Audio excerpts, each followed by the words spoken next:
it's a way of life. It's not only it's not decoration. It's not only objects.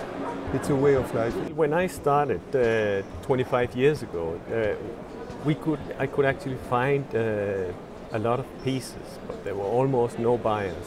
And today it's the total opposite. I'm very pleased and very honored to present this first symposium actually on design at TEFAF in partnership with First Dibs. TEFAF decided to create a design section in 2009 because it was very clear that design had become an important field of collecting. And we wanted to also attract these collectors to come to Maastricht. I think the explosion of this market, it's first because history is going on, and also because it's corresponding very much to the spirit of our society.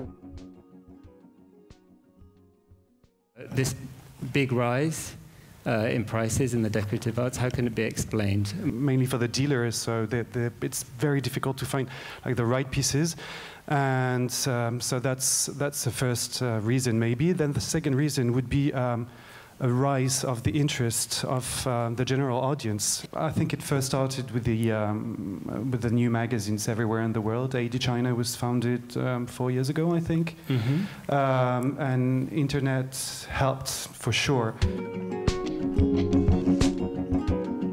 More and more people, curators, museums understand that design was always part of all the avant-garde movements of the 20th centuries.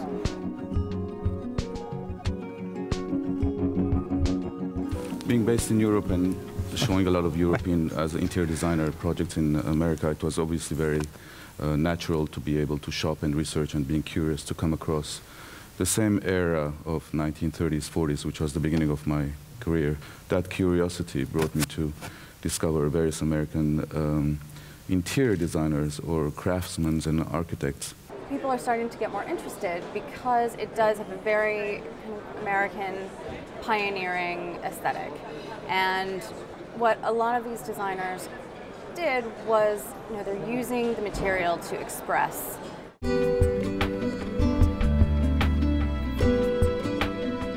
This passion that I had for this French design of the 50s, it's from my very early age, and it's also a continuation of my passion for architecture. So it was more about, this new way of living, functionality of object, architecture, the minimal cell of a home. So finally, this cube of Corbusier explained totally this way of thinking. I like the minimalist of this period, that it breaks totally with the 18th century, because we have just line, and you can live without any aggression about furniture. The creativity of the Scandinavian designer are very important, and I think it fits very well in a contemporary space, because there's no date about this furniture. You don't know what it could be done today. Scandinavian lighting is something special. We have it's very dark in the north, and light is very important to us.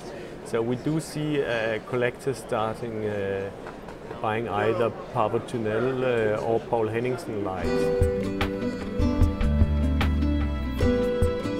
I hope it will have achieved that people are aware of the importance of design as a collecting field, and that when you really want to see great vintage design from the 20th century, you should go to TEFAF Maastricht.